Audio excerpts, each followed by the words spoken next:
Hi, my name's Melissa O'Shea, and today I'm going to be talking to you about helping teachers in classrooms identify shy children and giving you 9 strategies to help deal with this and help them overcome their shyness.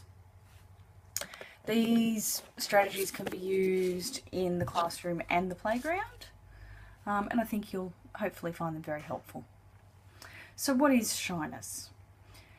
Shyness is children that find it difficult to respond to adults or other children of their own age, or any age for that matter. So if you find you have a child in your classroom who avoids eye contact, or if you or another child speak to them, turns away and won't respond, or if you're asking questions in the classroom, they won't respond, you might be looking at the signs of shyness there. Now, it's important to pick up on this early so we can help the child identify the feelings, the emotions behind it, and possibly help them control these emotions, and also stop them being labelled in later years as children who are seemingly distracted or disinterested when most likely they are full of anxiety and nervous in regards to being asked a question, answering it wrong, becoming embarrassed in front of their peers.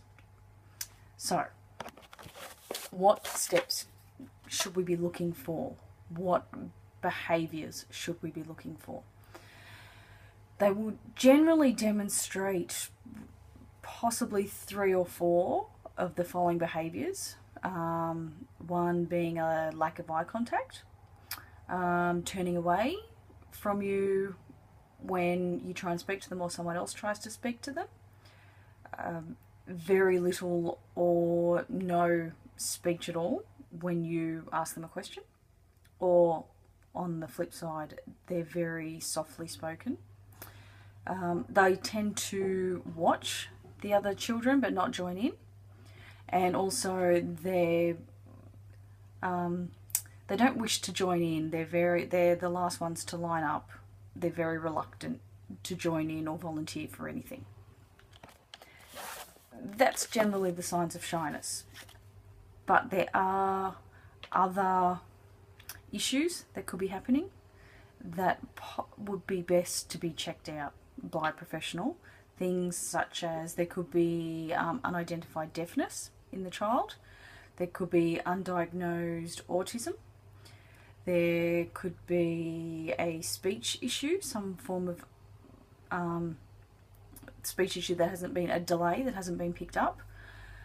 There could also be some depression that hasn't been picked up. Again, they're probably things best referred to by a professional. So, 9 strategies that will help us bring out our shy children and make them a little more outgoing, giving them more confidence in the classroom. So, firstly, we can help them by placing them in pairs or small groups. So this works both in the classroom and also out of the classroom. For example, putting them in pairs and getting them to hold hands when you walk from the classroom to the library or the classroom to the sports field, and maybe keep them with the same pair for a while, and that just gives them that comfort with that person, a bit of confidence to actually speak to that person. It also works in assigning them to play with someone for a day, and forming new friendships, new bonds, and again, good comfort levels.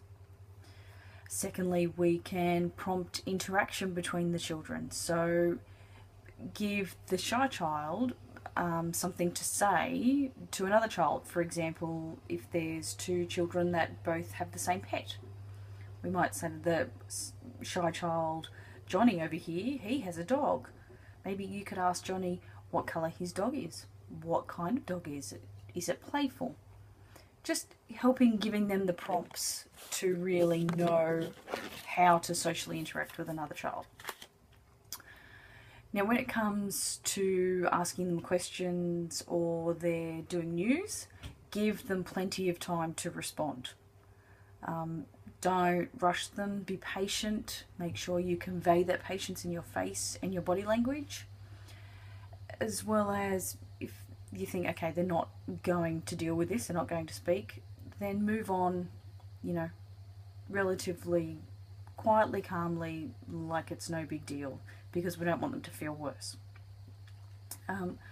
Also, show them empathy and understanding. Let them know that you can discuss what they're feeling. Identify those feelings that they're feeling, and that may help them then later on control those feelings. Also let them know that you've been through the same or similar situations, either when you were younger or recently. This gives them comfort to let them know that it's okay. Next, show them warmth. All children respond to warmth. Show a genuine interest in them. If they think you are genuinely interested in their thoughts, feelings, they're more likely to warm up and respond to you. Also, we can reward their outgoing behaviour. So if little Katie one day holds up 3 fingers to answer the question, what is 2 + 1? We need to reward that behaviour. We need to encourage her and acknowledge that and say that's fantastic. But as we reward that behaviour, we need to progressively expect more from little Katie. Let her know that we expect more from her each time. So the first time it might be putting up your hand and just fingers. The next time we might demand that she, in a nice way, that she responds with words to the question. We also need to avoid labelling the students. If you label a child as shy, then that's what they see themselves as. That's what they stay. That's what they become forever. They will forever refer themselves, as being shy, and that will become a part of who they are. They will be too shy to do things. Another good strategy is reading books to the class. Children that have overcome shyness.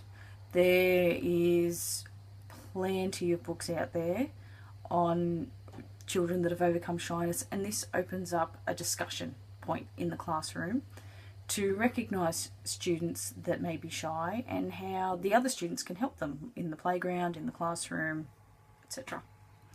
Also, team up with the parents. Keep in contact with the parents. They can help you at home by organising playdates with other students, by modelling how to talk to other students, to teachers,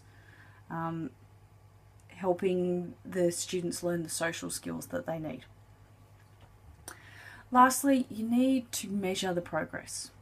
We need to set goals, and specific goals, possibly keep them small, and then encourage the students to get to those goals. And when they're achieving these goals, we need to keep in contact with the parents, because this is great news not only for the teacher but also for the parents.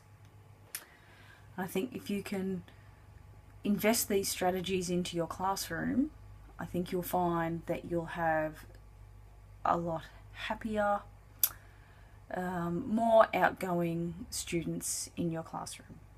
Thank you. Bye-bye.